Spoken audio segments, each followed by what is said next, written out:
ओम श्री गुरुवे नमः। ओम शांति ही शांति ही शांति ही। प्रणाम भगवान।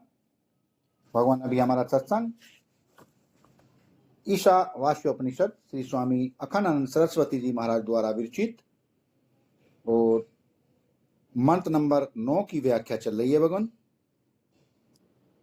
पहले अभी मंत्र को लेते हैं, फिर उसका हिंदी में अर्थ और उसके बाद स्वामी जी के द्वारा दी गई मंत्र की व्याख्या।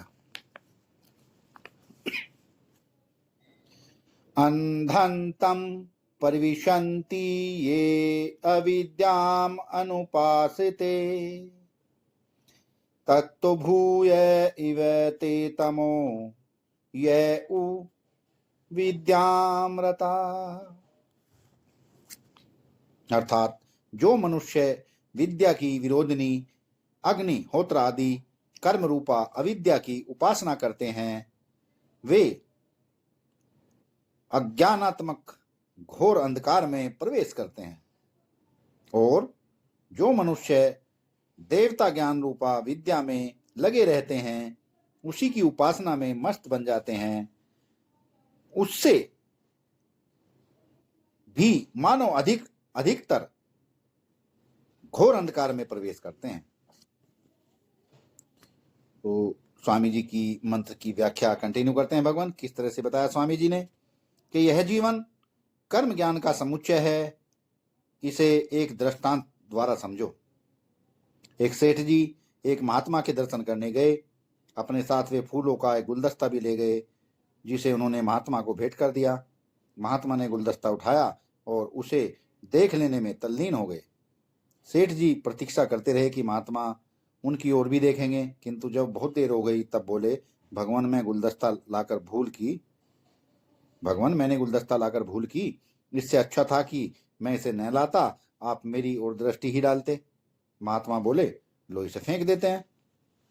सेठ ने हड़बड़ाकर हाथ जोड़े, भगवान कृपा करके इसे फेंकिए मत, मैं बड़ी श्रद्धा से इसे लाया हूं।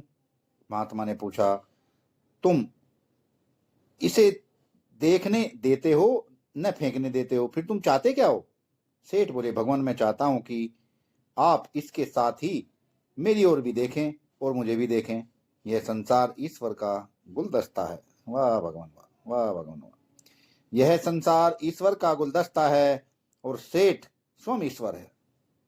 तुम अपने को ही महात्मा मान लो। ईश्वर चाहता है कि तुम केवल गुलदस्ता देखने में ही मत लगे रहो, उसकी ओर भी देखो, साथ ही अपने गुलदस्ते को फेंक भी मत दो। इसी प्रकार का तात्पर्य इस मंत्र का उब्बट तथा महीधर भाष्यकारों ने निकाला है। अविद्या है कर्मेंद्रिय तथा विद्या है ज्ञानेंद्रिय, यह सीधा अर्थ है।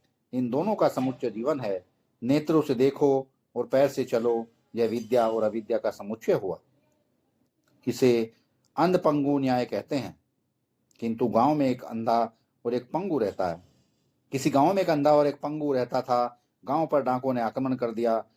दूसरे सब लोग तो भाग गए, किंतु जब अंधा और वह पंगु भाग न सके, वे चीखते चिल्लाते रहे कि हमें भी कोई ले चलो। अचानक किसी बुद्धिमान की दृष्टि उन पर पड़ी तो उसने सलाह दी, तुम परस्पर एक दूसरे की सहायता कर लो।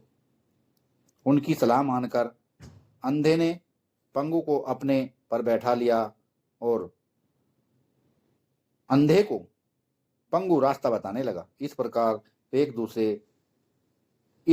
दूसरे स्थान पर पहुंच गए। हमारा यह जीवन ही अंध पंगु न्याय से चल रहा है। अंधे के कंधे पर पंगु बैठा है। वाह भगवान, अंधे के कंधे पर पंगु बैठा है। कर्मेंद्रियां अंधी हैं, वे विषय को प्रकाशित नहीं कर सकती, और ज्ञानेंद्रिया पंगु हैं, वे स्वयं विषय तक नहीं पहुंच सकती। कर्मेंद्रिया मजदूर हैं और ज्ञानेंद्रिया क्लर्क की भांति। मन सचिव है और जीव विभागाध्यक्ष। प्रत्येक शरीर में पृथक पृथक एक एक कार्यालय चल रहा है। इन सब शरीरों का स्वामी ईश्वर है, लेकिन जो सब में एक रस परिपूर्ण सर्वाधिष्ठान चित्त है, वह ब्रह्म है। कर्मेंद्रिया कुछ न कर सकें यदि उन्हें ज्ञानेंद्रियों का सहयोग प्राप्त न हो। नेत्र मार्ग पर दिखावे और त्वचा तथा कण भी कुछ न बतावे तो कहाँ जाएंगे? गति कैसे बनेगी? इसी प्रकार कर्मेंद्रियां सहयोग न दें तो नेत्र, श्रवण, त्वचा, नासिका को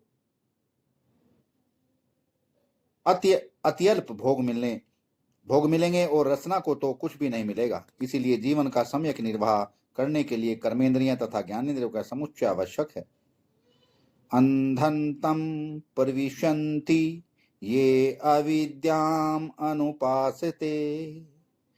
जो अविद्या की उपासना करते हैं, कर्मेंद्रियों द्वारा होने वाले कर्म में ही रत रहते हैं, वे कर्मवादी कर्म में ही आस्था रखने वाले अंधंतम घोर अंधकार में गिरते हैं। क्योंकि कर्म जड़ है, अतः कर्तव्य का अहंकार जड़ता की प्राप्ति हेतु होता है। तत्तो भूव इव ते तमो य उ विद्याम रतः।